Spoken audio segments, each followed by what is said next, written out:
Dans ce nouvel épisode, nous allons parler des tableaux. Cet épisode va être très court car on va vite faire le tour de la question. J'ai quand même pensé qu'il était plus judicieux de laisser ce chapitre seul. D'une part, c'est une notion très importante qu'il ne faut pas minimiser. D'autre part, je préfère garder un chapitre ou vidéo par sujet. Ce sera plus simple de s'y retrouver si vous avez besoin de revenir sur un point précis ultérieurement. Un tableau, nommé array en anglais, n'est autre qu'une variable. Var mon array égale. Cet array a la syntaxe suivante. On utilise des crochets. À l'intérieur de ces crochets viendront les différentes valeurs de notre tableau. On aura donc une première valeur, ma valeur 1. Je vais copier. Puis ma valeur 2. Chaque valeur étant séparée par une virgule. Là, on n'a aucune contrainte, on pourrait mettre 2 valeurs comme on pourrait en mettre 300. Ici donc, mon array a 2 valeurs, ma valeur 1 et ma valeur 2, qui sont des strings. Mais elles pourraient tout à fait être de type number, boolean ou autre.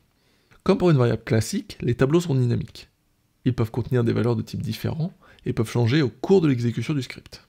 Pour classer les éléments de notre tableau, et pour pouvoir les utiliser, l'array va utiliser plusieurs indices, nommés index. Cet index commence toujours à 0. Ainsi, l'index 0 contient ma valeur 1. L'index 1 contient ma valeur 2, et ainsi de suite. Voici donc une array avec quelques valeurs de plus.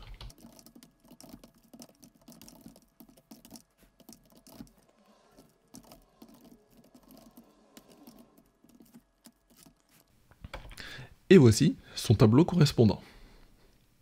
Pour aller chercher la valeur d'une variable, on écrirait mon array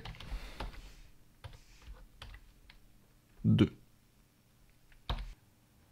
Cette instruction viendrait chercher la valeur d'index 2 de notre tableau, donc 45. On écrit alerte, mon array 2, 45. On peut connaître la taille de notre tableau en utilisant la propriété length. Ainsi, alerte, mon array point length affichera la valeur 11, car nous avons 11 valeurs dans notre tableau. Il nous est également possible de modifier la valeur d'un item. Ainsi, mon array 5 égale true remplaça la valeur d'index 5 par true. On peut également ajouter un élément en fin de tableau avec la méthode push. Si on écrit mon array.push, salut, alerte, mon array.length, on est passé à 12. On peut également ajouter un élément en début de tableau avec la méthode unshift.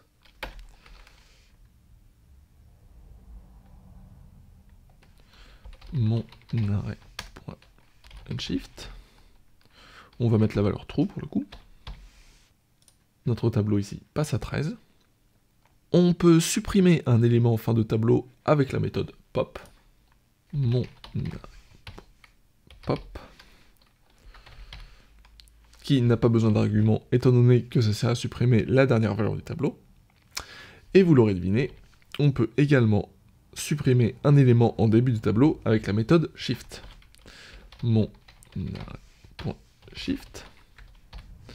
Et on se retrouve bien avec nos 11 valeurs.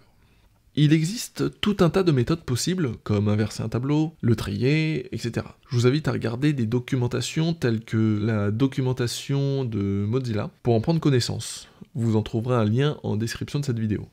On va maintenant utiliser la boucle for, vue précédemment, pour parcourir un tableau. On va donc écrire for var i, pas besoin de i égale 0, i mon array point length i++.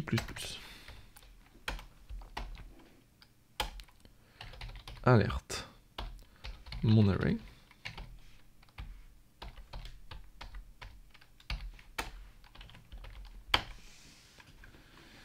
je vais retirer tout ça. Tac.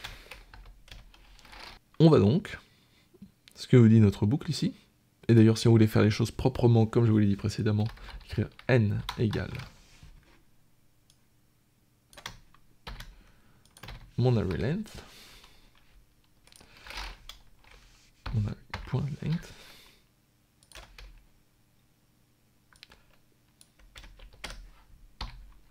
on va donc, pour chaque item du tableau, donner la valeur correspondante à l'index en cours d'analyse dans l'itération. Première valeur, ma valeur 1, ma valeur 2, 45, true, 7, ma valeur 6, coucou, after effect, 10, false. Vous croyez donc bien à quel point les boucles et les tableaux vont être intéressantes pour nous. Nous avons fait le tour de tout ce qui concerne les tableaux. Je vous donne rendez-vous dans un prochain épisode pour parler des fonctions.